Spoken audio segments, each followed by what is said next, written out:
All right. Hello. Hi, everybody. My name is Michael Bolonino. I am the Product Marketing Manager for Google Docs. And thank you for tuning into this Hangout on Air. It's actually a really exciting experiment and project for us today. We invited 3 authors to come together to write a short story based on an opening line that was submitted by one of you. So thank you to that person, who I will be announcing in a moment. But before we do get started, let me introduce you to our authors. So first, we have Eden Lepucky, who, Eden, why don't you give it a wave?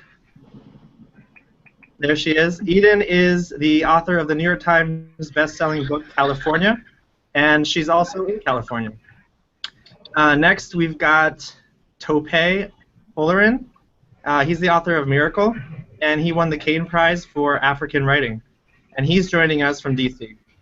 And then, last but not least, we have Mike Corrado, who's sitting here with me.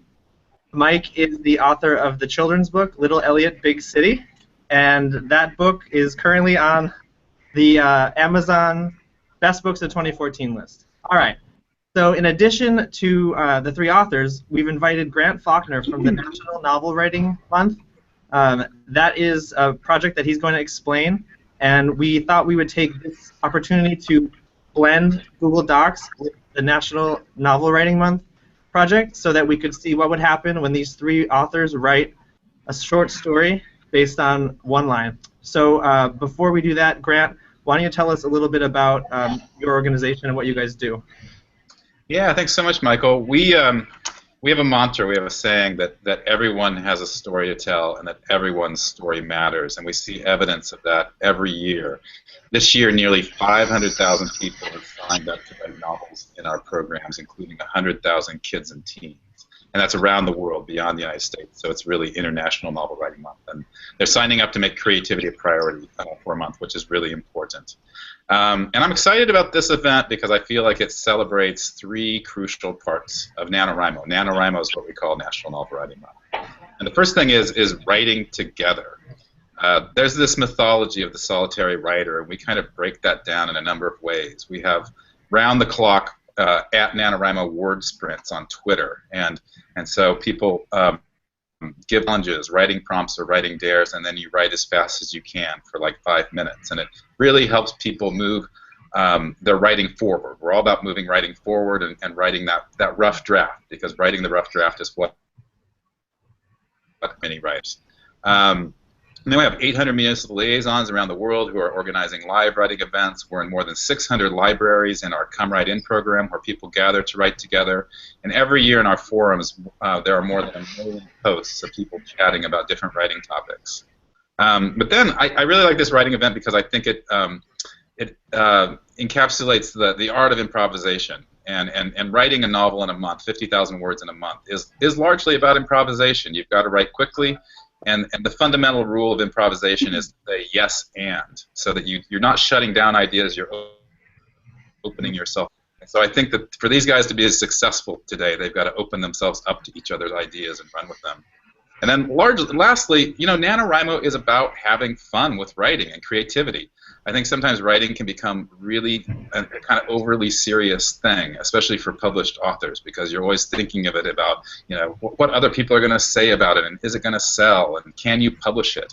But writing, at least when you start out writing, it's fun. It's like finger painting together with other kids at preschool. And so I'm going to be really excited to see these guys do their version of finger painting together. And I'm going to put a challenge on the table. Since NaNoWriMo is about writing quickly, and I always say, people say they're too busy to do NaNoWriMo, but I always say it's only 1,677 words a day, and I can write about 2,000 words in 2 hours. So I think these guys should write 1,000 words today. All right. Well, thanks for the challenge. We'll see what they can do. Yeah. All right. So as I mentioned before, the opening line of the short story was submitted by a Google Docs user. Her name is Lauren. And I'm going to project it for you so we can all see it and we can begin. And then I'm going to set a timer for 1 hour. So let me get the projection going.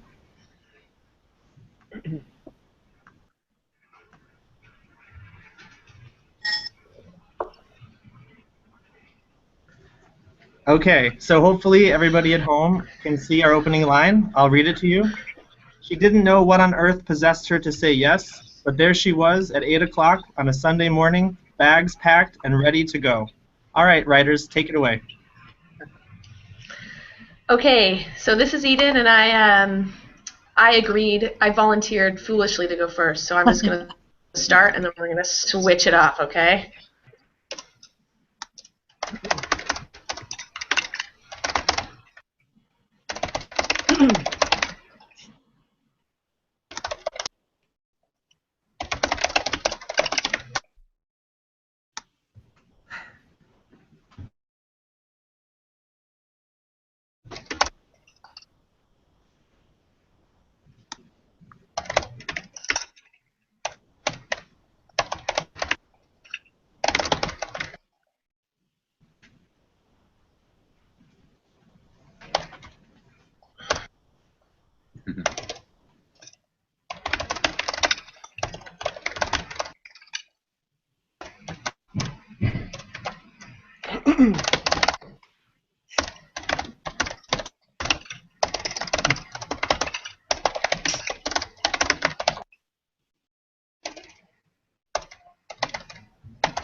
All right, who's up next?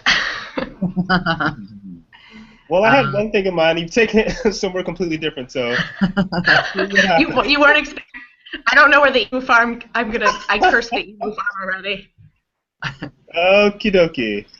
Let's see. Wait, can I throw in one sentence? Please throw in as many sentences as you have, my friend. Maybe.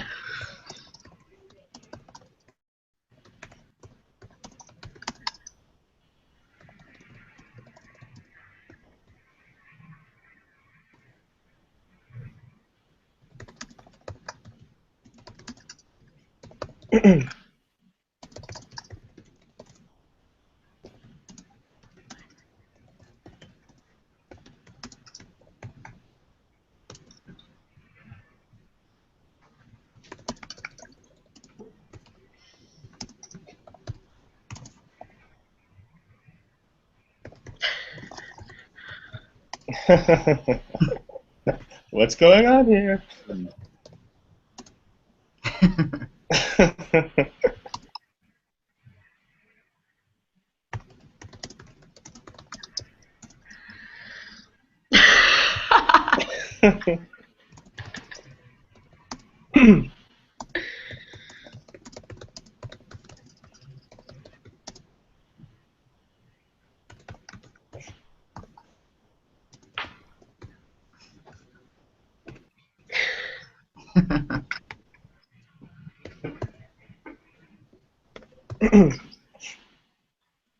Oh, wait.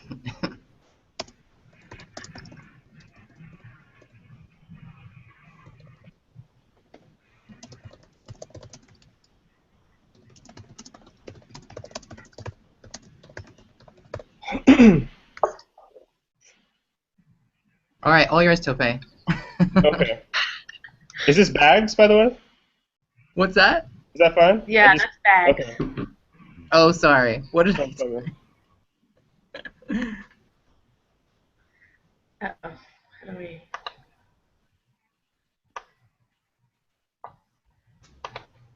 Can they see it?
Hmm.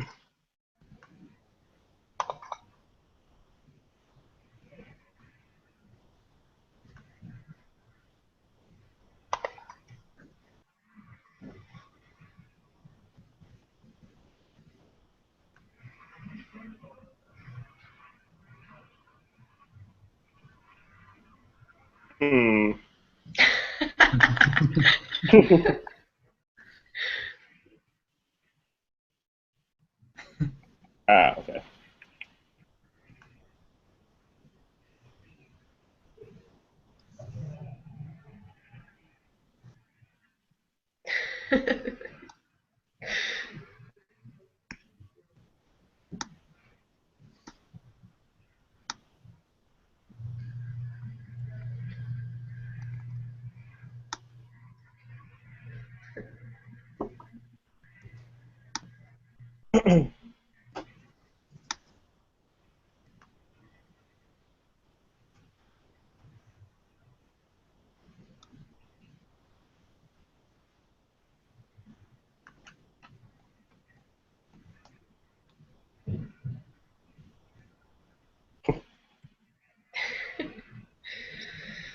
Goodness gracious.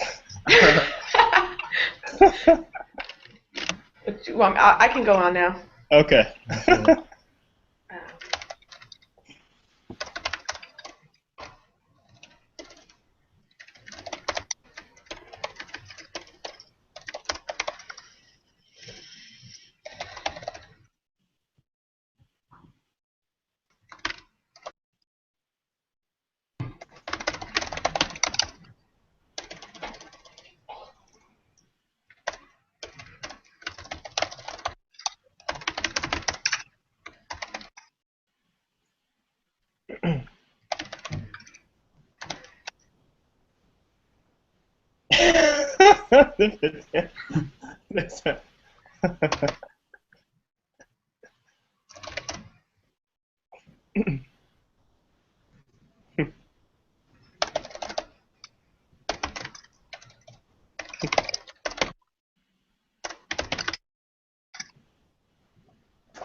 Goodness.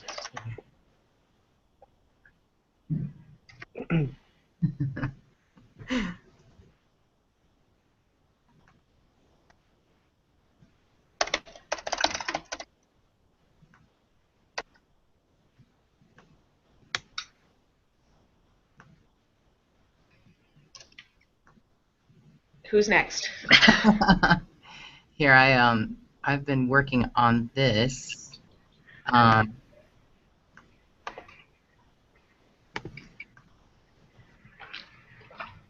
So since I illustrate too, I'm throwing in a few. Great. And a picture is worth 1,000 words, right? So There that we go. reached our goal. Done. We're done. Okay, I guess I should write something too. I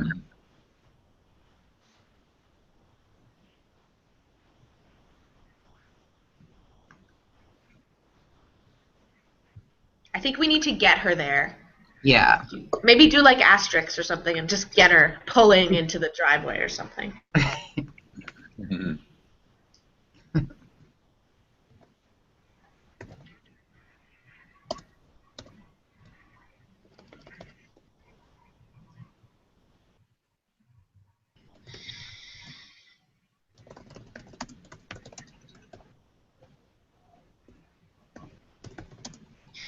Oh gosh, and my spelling.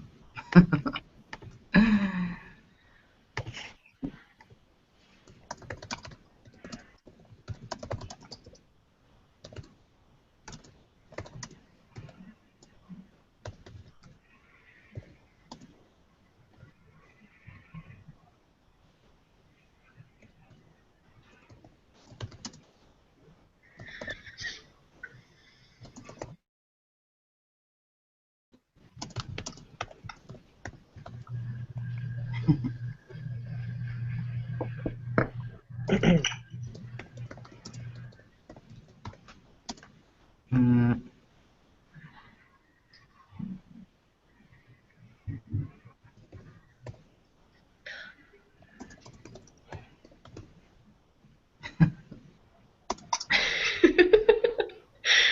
Oh man, I can't decide. Where is this gonna be? Mm. uh,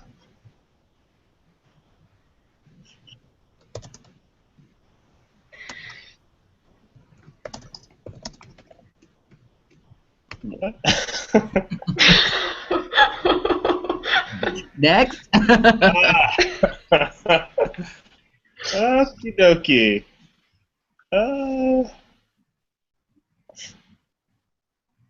Hmm.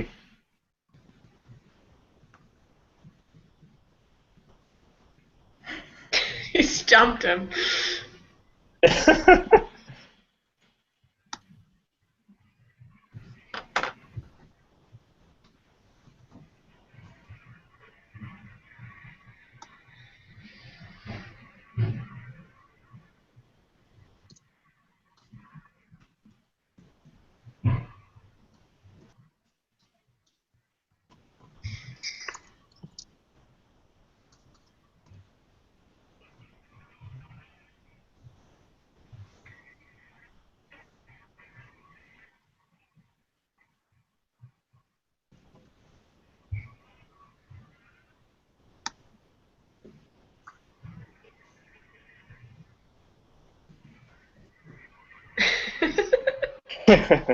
Who knows?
Ooh, I like that's beautiful. Would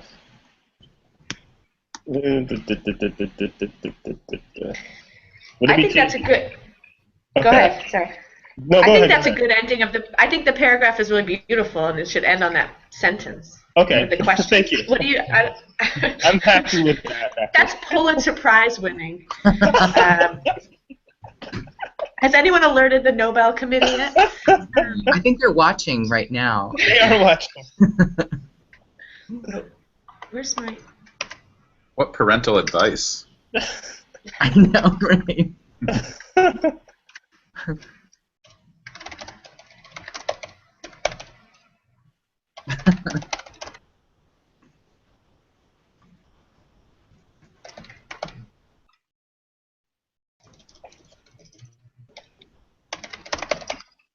How do you spell turquoise?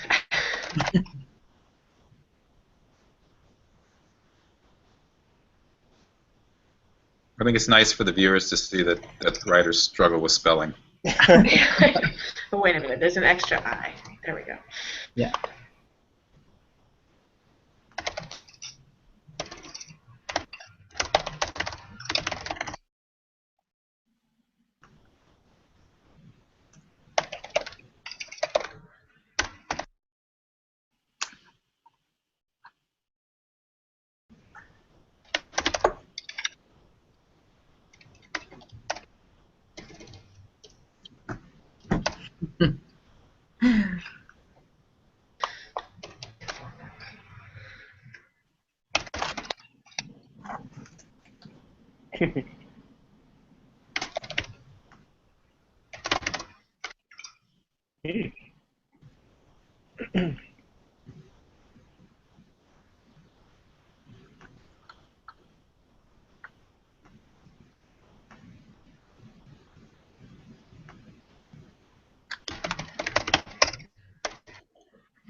Ah, there you go.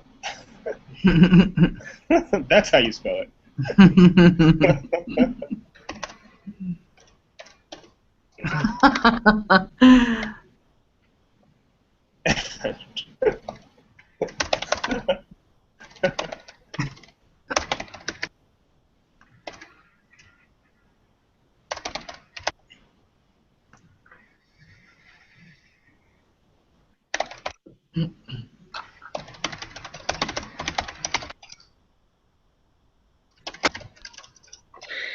It's all yours, Mike. Oh.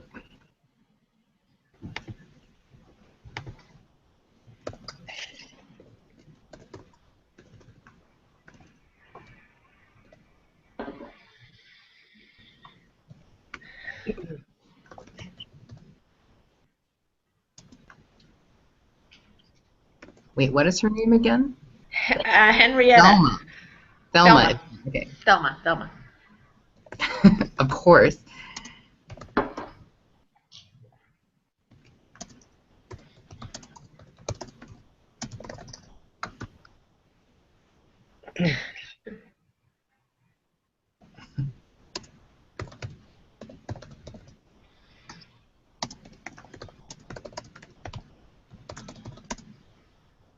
Nope.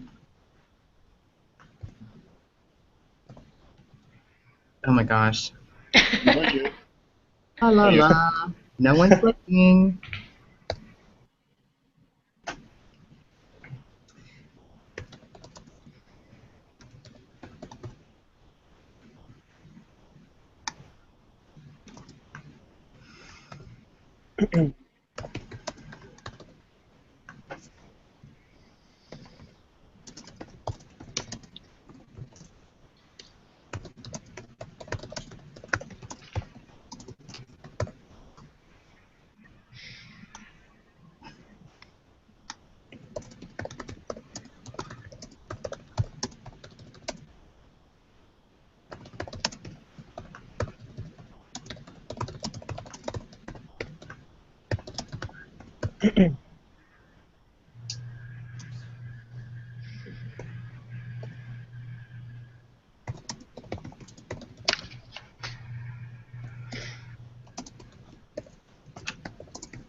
Okay.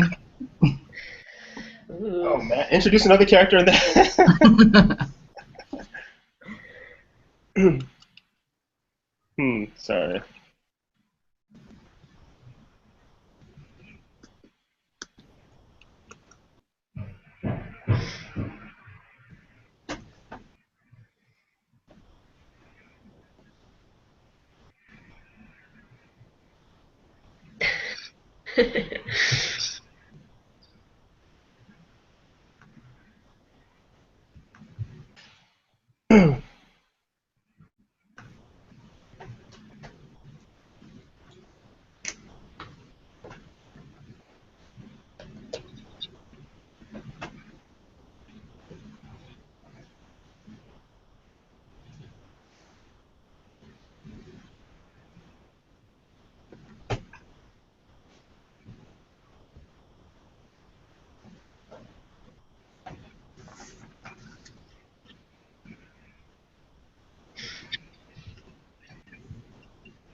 Uh,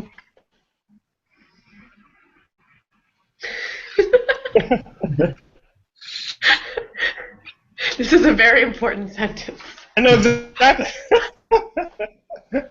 I'm like, how tall is he? God. I know, right? Details.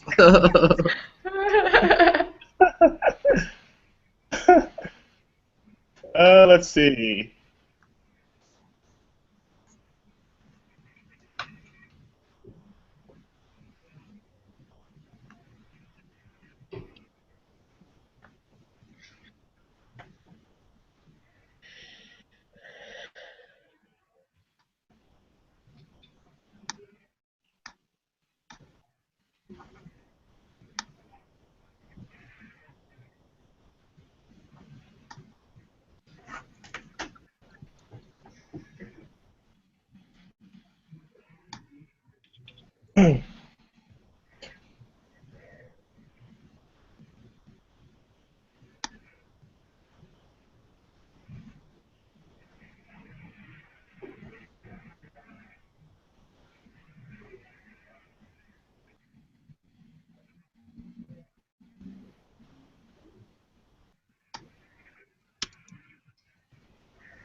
Oh, wait. Did I just confuse the characters here?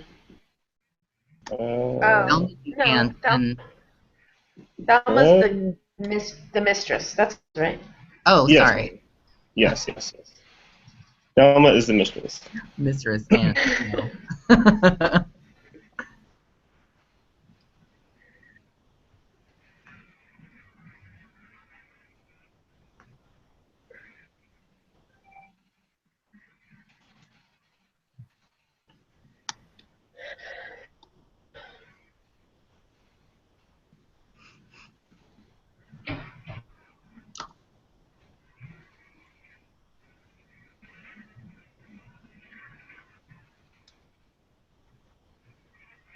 Who's saying so? Are you ready? This is Thelma. Is that Thelma or Pete? Thelma. Okay. Thelma.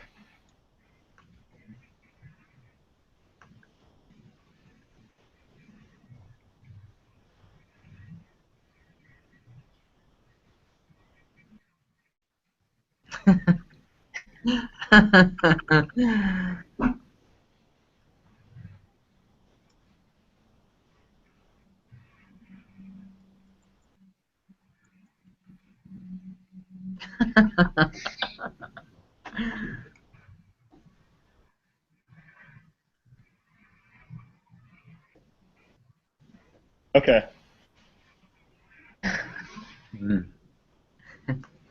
Okay, guys. Excuse me for interrupting for 1 second. Hi. Okay, so we're about at the halfway point. That's been roughly a half hour. So the story is coming out great. It's excellent. And there are a few things that I want to point out first. First of all, there is a Q&A that's going to happen after this, hosted by Grant. And if you are watching this in Google+, you can use the Q&A widget on the right side of your screen to ask questions live. We've already gotten a bunch of them. In fact, I want to give a shout out to Laura and her 8th grade class who are watching along with us now. So hi, Laura and class. And then additionally, I don't know if you noticed, but Mike's been doing some real-time illustrations, and he popped one into the document. And he'll continue to do that, I guess, as he has time, but it's been pretty cool. So, all right, I'm going to present the document again and let you guys get started. Maybe authors, if you need a quick shot of water or something, I don't know what you need, but we'll get going again. Can I throw in another illustration before you get started, Eden? Yeah. Cool. Yeah.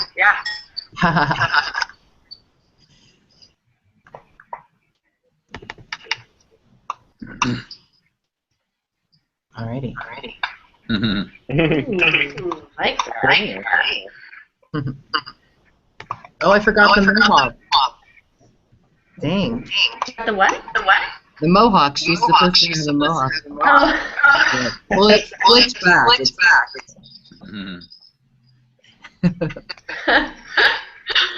Okay, let's see, where were we?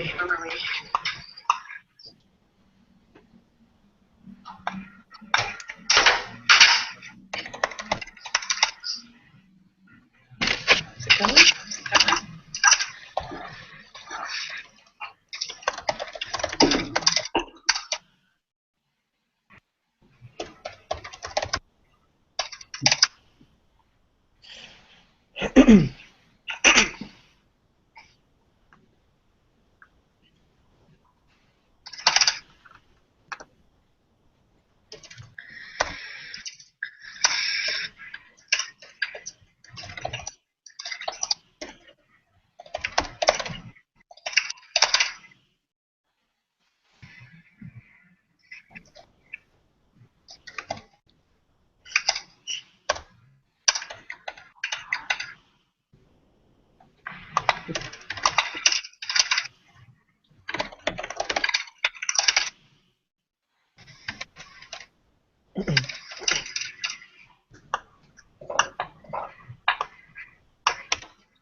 What's his name? Peter.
This is Peter talking?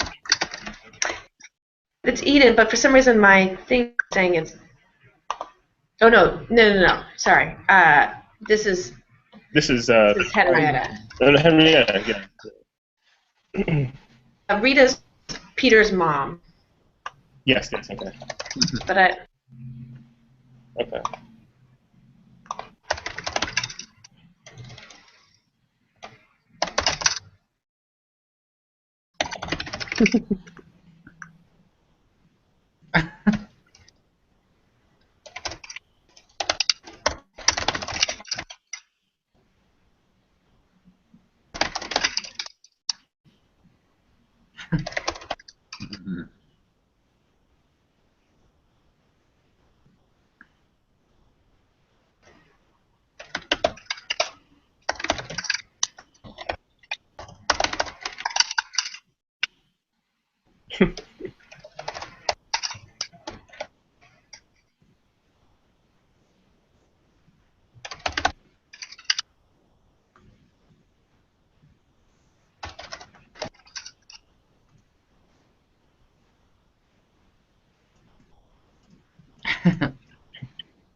There you go.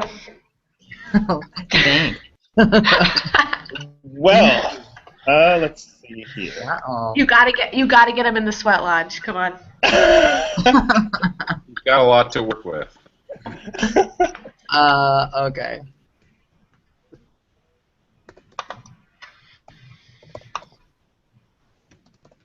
thought it was looking.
She's sweating.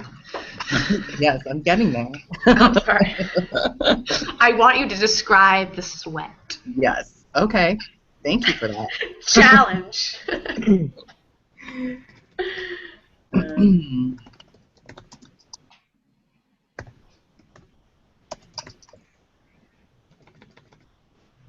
The log length.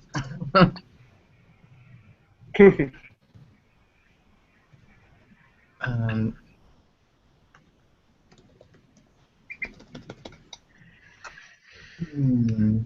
what is she wearing? Maybe she's naked. Oh. Too much. Oh no, I like that. Let's Come keep on. it PG-13. Yeah. Well, it doesn't have to get detailed. Mhm.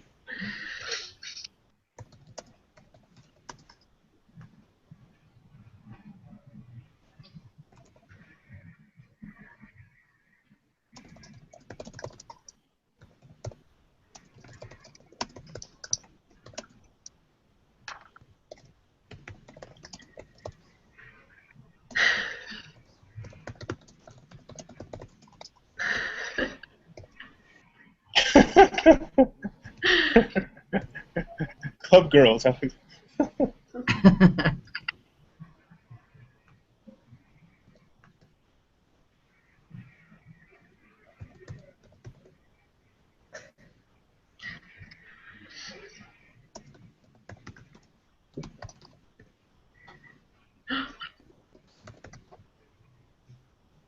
Plot twist. Hmm.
Oh, I'm not spelling it right.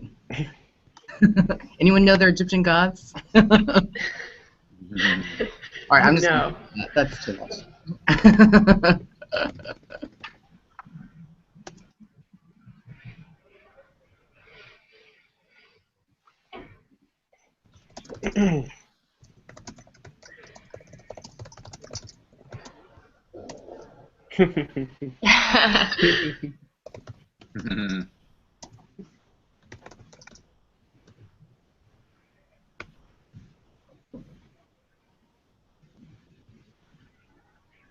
I'm just gonna leave it there. Okay.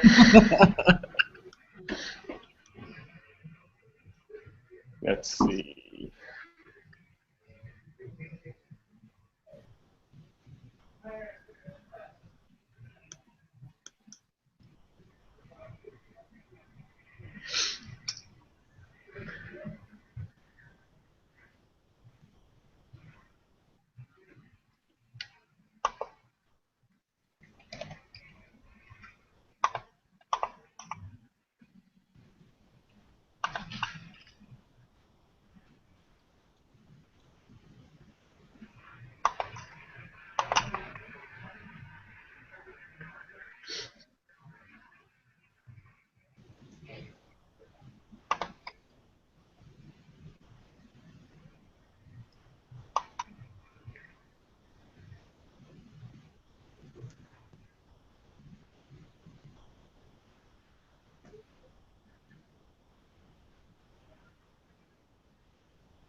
Wait.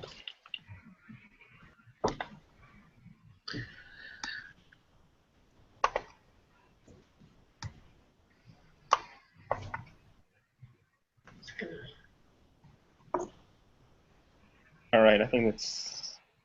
There it goes. Is it my turn? Okay. This is getting deep. I think. Actually, guys, sorry to Oh. interrupt you. I think we've got about 10 or so minutes left, All so right. you may want to think about the conclusion. Yes, I have just to add a joke here. Please.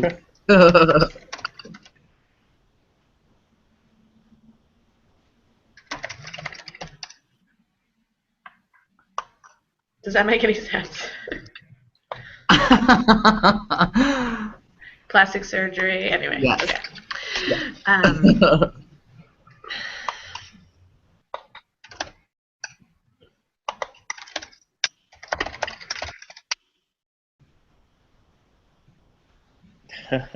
I just saw it. Hence the delayed laughter.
All right.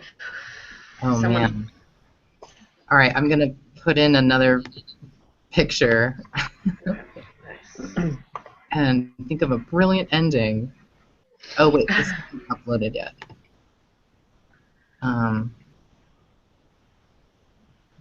Sorry.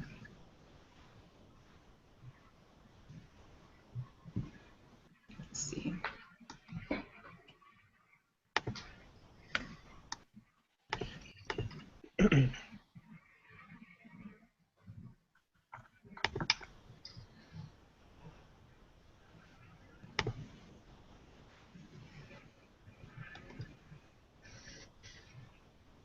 Oh, here we go.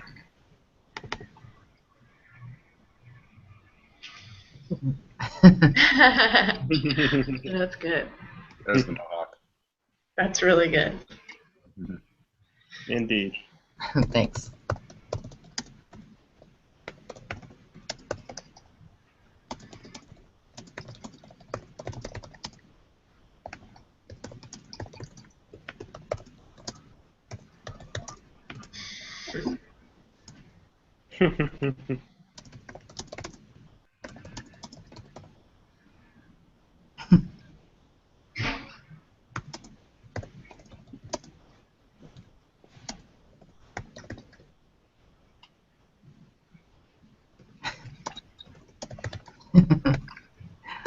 um, mm, give me 2 seconds. Or if you have ideas, jump in. I mean, this might be. I think "and she began" is actually is a good last line. Yeah. Maybe. That's cool. But I don't know if that's cheating. No, I actually think that's good. I think we'll do a word count test and see if, I mean, I think you may have hit 1,000 words, I would imagine so, but regardless, I think it's maybe time to start the Q&A. So first, thank you to the 3 writers. That was really, really awesome. We did it! You guys did it. I can't wait to read the whole thing and in sequential order. And I think the illustrations are excellent, so this is fantastic. Now, Grant is going to lead that Q&A. And we have had questions coming in during the broadcast. If you are still watching this, you can add your questions too. Again, it's the right side of the Hangout. So Grant, why don't you take it away with some of the first questions that you've received? Yeah, that was so fun. I realized in all of my years of being a writer, I have never watched writers write in real time. And it was so fascinating. And I just wanted to ask you to kick it off, like, what was it like to write a story with other authors, and have you ever written in real time with other authors like this? I've never done it before, and it was like really an incredible rush, actually, because I was trying to keep all these strands of narrative in my head, and I knew that in kind of keeping these narrative strands alive, I was also respecting my fellow writers in a way, right? So I wanted to like honor what they put on the page and keep that in mind, but also push narrative forward. So I was just juggling a lot in that moment. It was really intense, actually. I bet. Any other reactions? I also have never written with anyone, and I agree. It was really cool to see kind of where the story went from how other people worked on it, and I also was really conscious of tone. It was really neat to see the way that the story shifted based on sort of emotionally where it went. And I tend, when I'm writing really fast, I tend to just do like clever and funny, and I really annoy myself. So it was sort of pleasing to kind of see it move in other directions. Like Tope said a couple of things that I thought were really cool about what her mother had said, about how to deal with nerves, that I felt like kind of opened the story up in a neat way. And I don't know, all of us, I feel like we're kind of feeding off one another, and really, it was fun. It was a lot. It was more fun than writing alone. Yeah, actually, it was kind of comforting because, well, thanks for starting us off, first of all, Eden, but it was nice, being handed something, and then it's easier to like pick up what someone else has written and then write until you can't write anymore, and then you just pass it along. So that was actually really cool. Yeah. I thought about halfway through, I kind of imagined it as a sporting event, and I thought I should be like the commentator or the broadcast. Yeah. And be like, oh my, a memorial at a Boy Scout camp. Let's see where this one goes. And, yeah. I thought it was kind of exhibition, I think. Yeah, I think it was cool too. Like, I think the fact that we all kind of knew sort of where to stop was actually a really good lesson for when you're writing alone, of like just trying to get to that next movement point. Yeah. You know, it was kind of useful to see how that kind of naturally is in the writing. I don't know, I like that. Yeah, I thought it was really interesting how you guys, it almost seemed like you started writing more and more in sync as the story went along. And I thought it was interesting how you were moving the action forward. I think if somebody would have introduced a flashback, that would have been really challenging. Yeah. I was considering it, I'll be honest. I was like, we only have an hour. William Faulkner style flashback could have really held back the story. So this question comes from Andrea, And this probably applies more to your real writing life, but how do you move past the urge to make every sentence perfect right off the bat and just keep writing, especially in a rough draft? How do you guys just keep moving forward? I think this was a great example of how to do that. I mean, we had a time limit. We had to produce something, and that pressure forced us to come up with something. And I think, a part of writer's block is, I think, this idea that you need to be perfect the first time you start doing something. And Exactly. I don't think any of us was trying to be perfect here. We're just trying to get a story out. And so part of getting past your fears and inhibitions is just kind of going for it. And I think a time limit sometimes forces you to do that. Tope, you're speaking from the NaNoWriMo playbook, because we have we say a deadline is a creative midwife, so 30 days to write a novel. Yeah. You can't make those sentences too perfect. You just got to finish the rough draft. Any other comments? Well, I would say a couple things. One, I do think either setting a deadline or a deadline to show pages to someone is all really useful. And to remember that the rough draft is sort of a place to make mistakes. I find that when I'm having a hard time moving forward, it's usually a question of craft, and it's actually not a problem with the sentences. And usually if I step back and say, like, okay, one of the reasons why I'm obsessed with the sentences is because I'm not sure why the scene needs to be here, or I don't really know my character, and I don't know why they're feeling the way they're feeling. So sometimes stepping back for a moment and kind of like mapping out emotionally or tonally or plot-wise what's supposed to happen can help me get out of that yucky feeling of not being able to write.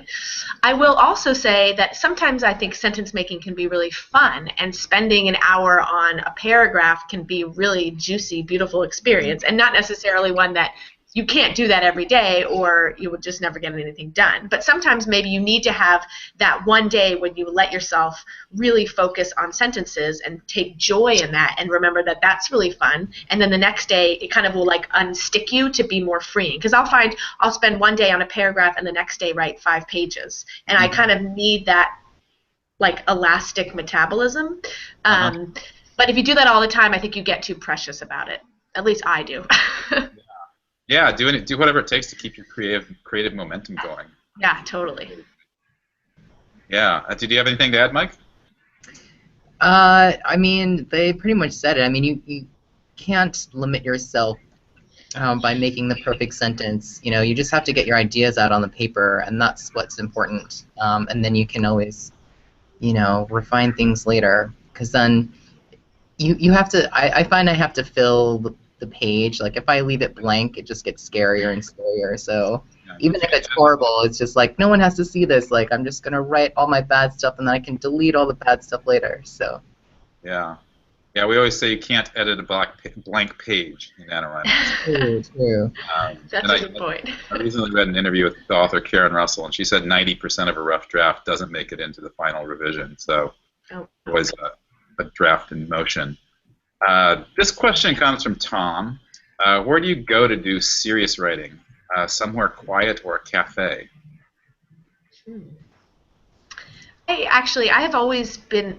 I now have an office that I rent out, and so that's where I've been doing my writing for the past almost year, I would say. But before that, I kind of mixed between writing from home or writing in a cafe. But I always write with headphones on and playing music, and know writing is going well when I don't notice the music. So I sort of like a combination. But lately, I've been preferring to be just completely by myself because there's too many variables with a cafe. Like, will you get the right seat? And like, what if the person next to you is having an annoying conversation? But I do find it useful sometimes to be witnessed because I think when you're alone, there's so many times when you can just do something else. Whereas if you're in public, people are witnessing you writing, and so you can't really misbehave. So I do find that useful occasionally. How about you, Tope? For me, it's not so much where as when. I prefer to write late at night just because I think during the day I'm always being pulled in different directions. Even if I don't have some appointment, I want to be outside and I want to be hanging out with people. But at night, everyone's asleep. And I can really focus in a way that I can't during the day. So generally it's kind of wherever I am in my apartment at night, just writing as hard as I can. And I find that I'm much more productive when I defer the writing until late at night. Yeah. Mike? I'm kind of all over the place. I guess I do most of my writing at home, but I guess on occasion I'll go to an environment that I want to write about, just to be in the space and really get a feel for it, and then jot down some notes there, and then expand on those notes later alone. So yeah, I used to try to do the cafe thing, and yeah, it's too much of a nightmare for me. And inevitably, I'll have to like pee, and then it's like, now what? Do I leave all my stuff on this That is the table? And it's the worst. Yeah, too many factors. So I like the controlled environment, but yeah, I like getting like a real in-person flavor for the environment I want to write about. So yeah. That's cool. Do you guys have, it sounds like you all prefer at least to write alone. Do you have a community of writers or others who are vital to your creativity, whether it's getting feedback or discussing books or just kind of a writer's community you're part of? Kind of, yeah. I am, so I make picture books, so I'm a member of the Society of Children's Book Writers and Illustrators, also known as SCBWI or SCBWI. And I've met some really awesome writers and illustrators. Some of us do both. And yeah, through that org, I've met friends that we'll share each other's work and ask for feedback. So that's been really helpful. Mm-hmm. What about you, Eden? I have a couple friends from graduate school that I share my work with via email because they live far away, and I share my work with my husband. And I also have a writing group. We call ourselves the Hugging Party. I don't even remember how this started. I don't know why that's our name. Maybe one of them has the origin story. I don't remember. But we meet probably every 6 weeks to share work at somebody's house, and that's really been instrumental in helping me get my new book written. I think the Hugging Party is a great name for a writers group. I think I've heard of so many writers groups falling apart, and it's because the critiques can sting so much, and it's hard to share work with people. So it's nice to have a good, friendly environment for it. Yeah, it's a really, there definitely is criticism, but we all respect each other and admire everybody's work, so it's very easy to hug it out and to just go on and on about how great everyone is at. Because you need to know that your project is worth working on further, and that when you get criticism, that it's coming from someone who really sees the potential of the work. And so I definitely feel that with my group. Yeah, good for you. Tope. A couple people I send my work to every now and then. My wife takes a look at my work as well, but I think for the most part, I'm so hard on myself, and I hold on to my work for a while, for such a long time that I think by the time I'm ready for it to kind of enter the world, it's for the most part ready. But that said, I've found workshop experiences to be incredibly useful. I didn't do an MFA, but I have been to a couple workshops, and oftentimes I'll kind of go into a workshop with a story that I think is complete. So one sort of tangible example is maybe 2 years ago I went into a workshop with a story I was really proud of, and I was the only guy in the workshop, and all the women were telling me, like, this is fine, but there's no way a mother would ever accept this, circumstance without, talking to her husband about it. I'd never thought about that before, and so when I went back home, I thought, yeah, this really think it is useful to have, kind of external valid opinion, but I generally don't do that until I'm well along in the process. Yeah. Here's a question from Christina. As an author, what books have inspired you to either become authors, or what books have influenced your writing styles?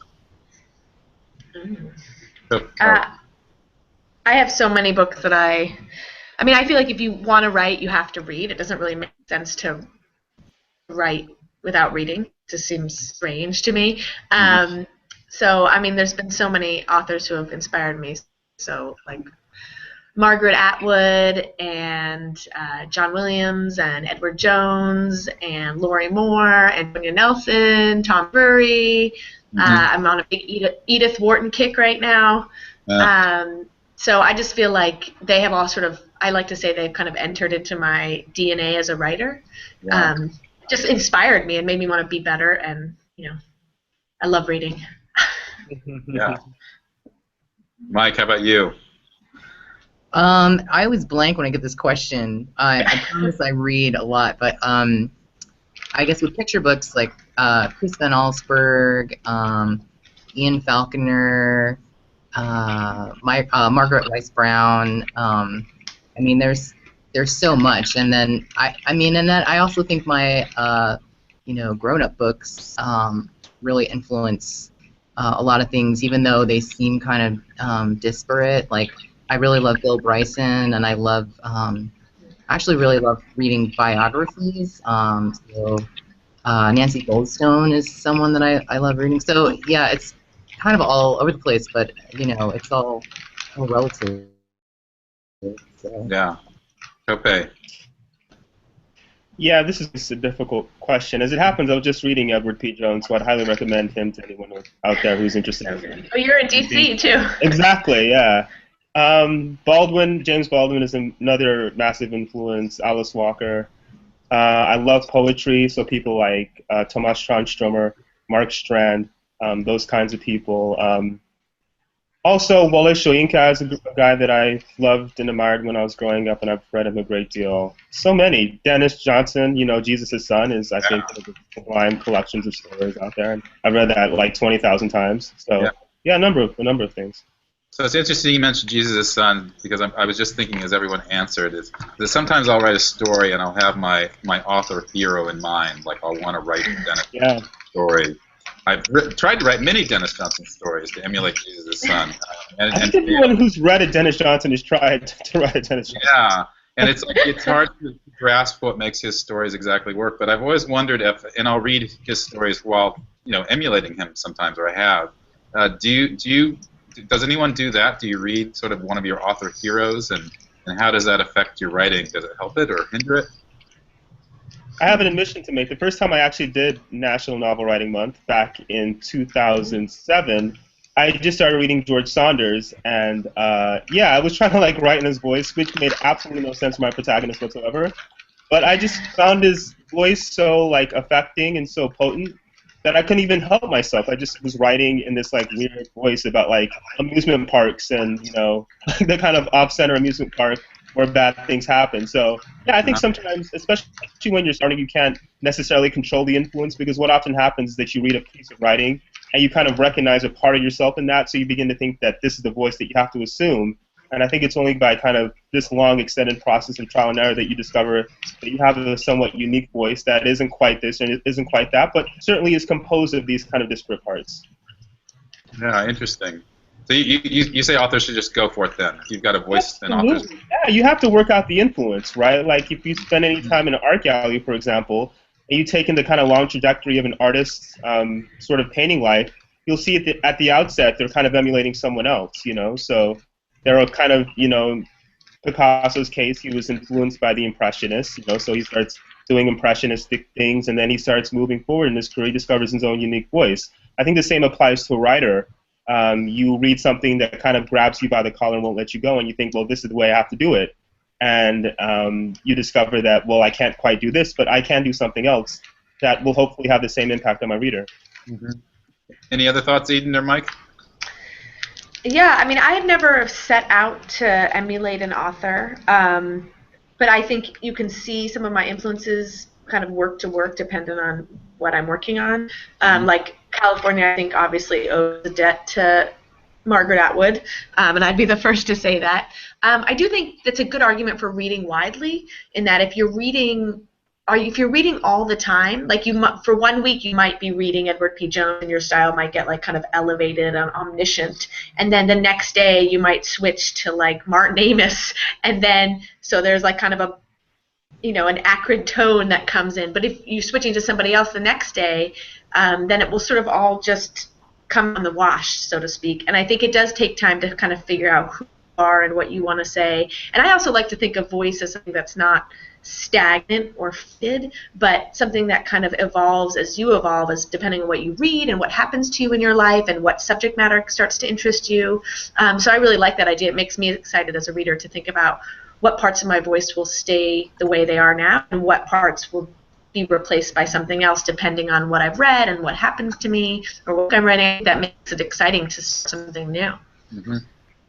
Yeah, and I think you know, I think even what you were just saying about it being an evolution is really, really true. And I think it's fine being influenced by other writers, you know, whether or not that's intentional. But I think the important part is that you're staying true to your own story and your own message, and just checking in and making sure, like, is this me? Is this what I'm trying to say, or am I repeating what someone else has already said? So, because I think your own unique voice should be something that's adding something unique to the world. Mm-hmm. Mike, I want to start this next question with you. This comes from Monica, and she says, I have trouble describing body positions and body language in my writing. And she wonders, what advice can you give? And I thought it'd be interesting for you as an illustrator to think about how that visual sense translates to words. I don't know. Maybe you should consider going to a figure drawing class. You learn all about poses there. Yeah, maybe you could. I don't know. I mean, think about who are experts in positioning bodies. Talk to models. Talk to costume designers. Talk to people who do window displays. Yeah, I guess that would be my my recommendation.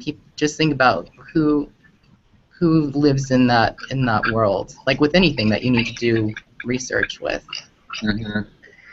I actually, sorry to interrupt. No, go ahead. I learned something really useful in graduate school. I remember my teacher, Chris Offit, said, if you're having trouble describing physicality, it may be a sign that you don't need the description at all. So sometimes I think it's like you find yourself being like, she crossed her legs and put her left arm in front of her back and she leaned back, and you don't actually, sometimes that's just kind of like spinning your wheels, that the reader has a really flexible, nimble mind and can infer much from just one or two lines. So sometimes a lot of that cumbersome physicality you might not need. Instead, you might want to think about like how it feels to be inside somebody's body, like what it feels like to have a body, rather than describing physical actions. So that I sometimes just skip it because I'm just like, I don't know how to describe this, and then it turns out it wasn't missed anyway. I like that as a general rule of writing or life. If it's an obstacle, just skip it, move on. Yeah, and I think it goes back to the Hemingway's thing that a story, what it's like an iceberg. You only see the top 10% of it. Yeah. Okay, any advice? Although I do like the idea of the figure drawing. That's kind of just a fun idea. Yeah, definitely. Tope, what's your take on this? Yeah, I would say that's not something to get I don't think overly concerned about. Part of it is a matter of aesthetics. You'll read some writers who spend a lot of time doing that kind of stuff and describing physical action. Some, to your point, Grant, don't spend any time at all on that. And I think if you have a natural talent for doing that it can augment the story in really interesting and important ways. But if you don't, sometimes it drags the story down. So I find, like in my case, like I'm okay with physical description, but I would just reading, like somebody like Jhumpa Lahiri, for example, she will spend, half a page describing the way somebody's coat lays on their shoulder or something, and she does that very well, and I think that works for her. I think in other cases it might not work so well. So, I mean, it really is, if that's something that you're struggling with, perhaps you need to move on to something else and discover what it is that actually kind of makes your writing hum. Yeah. I think that's great advice because I think one thing that's, when we're talking about communities and writers groups, is that sometimes the emphasis is on the critique and what's wrong, and I think what makes most people good writers is identifying what they're strong at. And I really struggle with description. I'm really just not naturally good at it, and so I think I'm gonna take Eden's advice and do less of it. Why go with your weakness? Yeah, I mean, sometimes it's a question of relevant detail, and I think every writer is able to find a relevant detail in some way. So someone like Jhumpa Lahiri, maybe by describing the coat, is able to get at some deeper truth, whereas somebody else might be able to have a line of dialogue that's feels more relevant than the coat detail. So I think just finding for you what is your rich place is the way to go. Yeah, that's great. So this next question comes from Marilyn, and I'll be intrigued by this. What are your inspirations outside of other writing or outside of reading? Anyone want to start? I'll start. I have a couple things. I love to listen to music and I love to dance. I like to cook. Sometimes I find that like making a soup or something and chopping a lot of onions and stuff can really help me get me sort of my brain moving on a kind of a deeper level.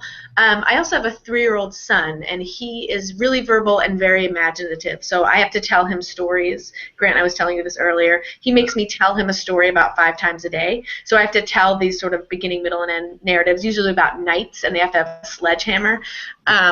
So I feel like that's really been helping me think about how storytelling works, and just like the way his brain works of like, today we're gonna make a factory that makes like dragon horns, and then we have to create it out of blocks and random things. I feel like that's really inspiring to me. That's great. How about I love film. I watch a lot of movies. So I think that really influences you know, my visual work, but also dialogue.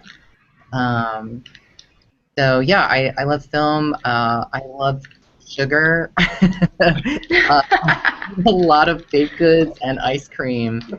Is there a connection? I don't know. Yeah, walking. I live in New York. Like, I just love walking around, and you know, the old saying of like clearing one's head and going for a walk, and yeah, I adhere to that. And also, when I'm feeling super stuck on something, I go to karaoke.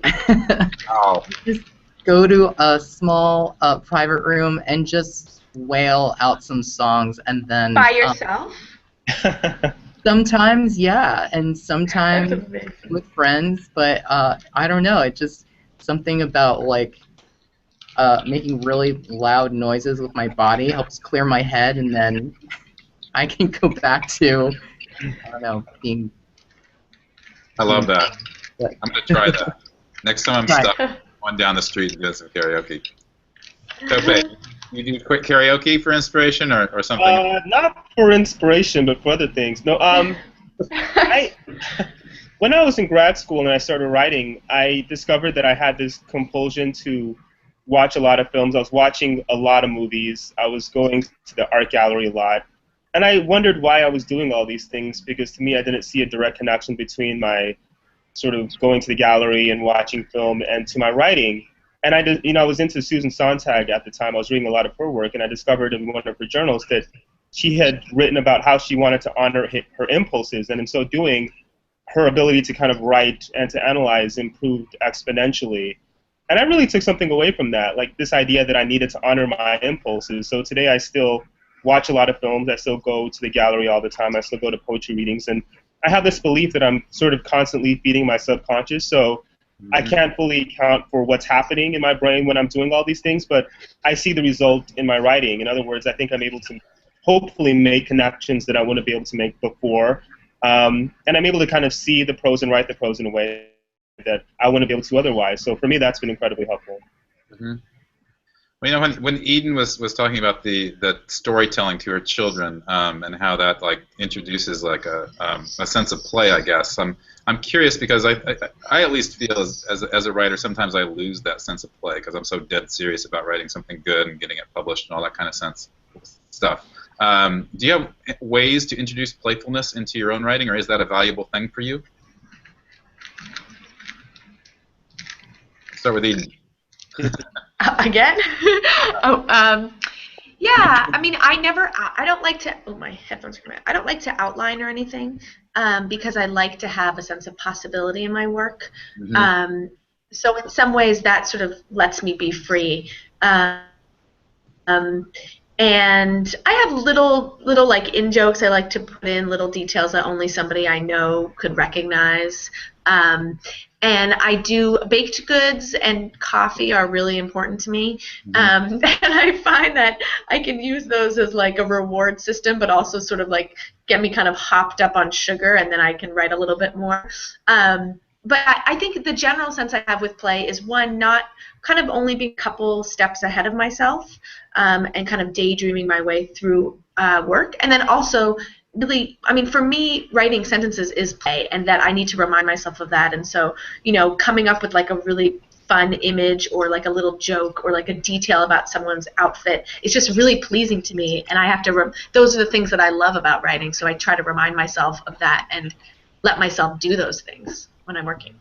Great. I think that's exactly it. In my case as well, I just remember that I love to write. I mean, I think you have to love to write in order to kind of do this crazy thing, and so there must be something about the process of writing that you find fulfilling or entertaining. So for me, I love image, I love composing sentences, I love composing paragraphs, and I think in the middle of a kind of very hard situation, I might step away from it and just remember that I like doing this, even during those moments when I might not like it so much, because I think there's nothing for me like reading a beautiful piece of fiction, but even more compelling and exciting is to read something that I think is beautiful that I've produced. And so working in that direction is something for me that I'm constantly trying to do. Somebody just appeared at the window here and told me to ask one final question to wrap up. I guess we're nearly out of time. What are you each working on? What project do you have going now? I'll start with you, Mike. Oh, well, my first picture book just came out, Little Elliot Big City, and I just finished the second book, which is Little Elliot Big Family, so that comes out in a year, and now I'm writing the third book. Yeah, so keeping busy with that, and then I'm also illustrating someone else's manuscript, which I'll be announcing soon. Great, that sounds great. I can't wait to check them out. Tope. Finishing up my first novel, which should be, I will have something to say about that soon, but I'm really excited about it. It's going really well, and yeah, that's taking up all my time. Yeah, and Eden, you just had a big book come out. Yeah. I've been kind of I'm kind of recovering from that, honestly. I've been traveling, and I have about 170 pages of a new book that I've kind of been working on sporadically for a year. So I'm hoping, it's funny that November is National Novel Writing Month, because historically for me, November has been the least productive month of my life. Usually, I don't know why. I should probably do NaNoWriMo, kick it into gear. So I wrote an essay this month about unlikable characters, and I'm sort of trying to get back into the fiction writing world. But so I have about half of a first draft of a new book. Oh, that's great. Yeah, especially with all the publicity you've had. But that's tough to write. Yeah, I need to go back into the hole, basically, and shut the door, lock it. I'm not sure if Michael's going to come back to wrap things up, but here he is. I am. Listen, I have a lot of thank yous I want to give. I want to thank you, Grant, for moderating this, and I want to thank NaNoWriMo for being part of this.